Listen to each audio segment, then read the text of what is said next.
Differences. I will first talk about differences. So I think in the US you have a lot more freedom to, shape your PhD the way you like. So for instance, if I'm doing a research on topic A and if I think that, oh, topic B is also something that I like and I want to, pursue to some extent, I can do that. With India, I think there is a much more rigorous pattern that you have to follow, and you can't sway much. Again, this is my personal observation. It may be different for different people, but that's what I've seen. And the application process is different. So in India, you have a lot more, entrance exam based selection process. You have to pass an entrance exam, and then you have an interview, and then you know, get selected in the program. I think it makes sense in a country like India because you have like large population. But here the application process is more qualitative. So you, of course, the transcripts and your grades matter, but more than that, what matters is the way you write your statement of purpose, your recommendations matter, your research interests and your research background matters. So it's more qualitative here, whereas in India it's more, quantitative. You have to pass so and so things. You have to make sure you have so and so things. So yeah, that's the difference. Bro, that's great. So, what are the current trends and job opportunities in your field of study, locally and like internationally? So I think the field of semiconductors is gaining popularity all over the world. I mean, if you have heard about it, uh, so currently what's happening is the country of Taiwan, it's producing more than 90% of microelectronic chips that we use all around us. So your laptop, your smartphones, everything work on these microchips. And Taiwan is making 90% of them. And countries around the world have now started to realize that, oh, we also need to, have our own fabrication facility. We also need to have all of these things on our soil.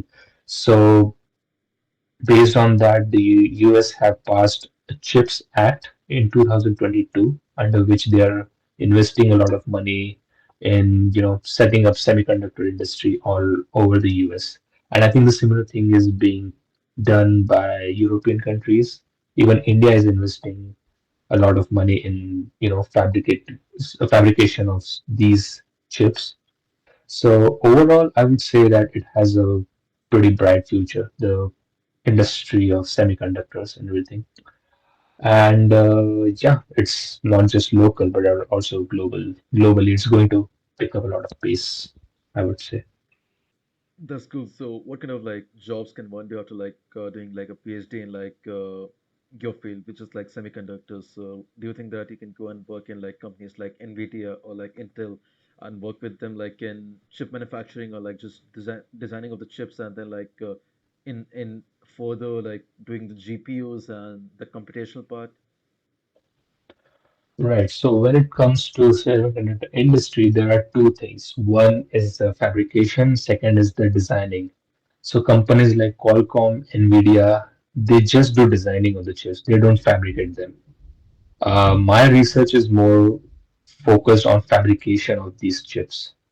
So uh, then there are other companies like Intel and Samsung, TSMC. They primarily focus on manufacturing on the chips. So that's the difference.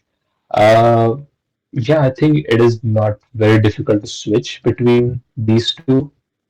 Of course, you have to, put in a lot of work, but it would be possible to for me to switch here and someone from that side to switch here.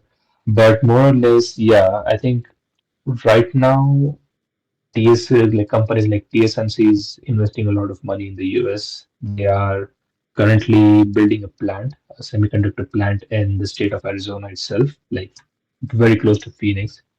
Apart from that, there are other companies which are trying to set up their own fabrication units. And I think it's going to attract a lot of jobs.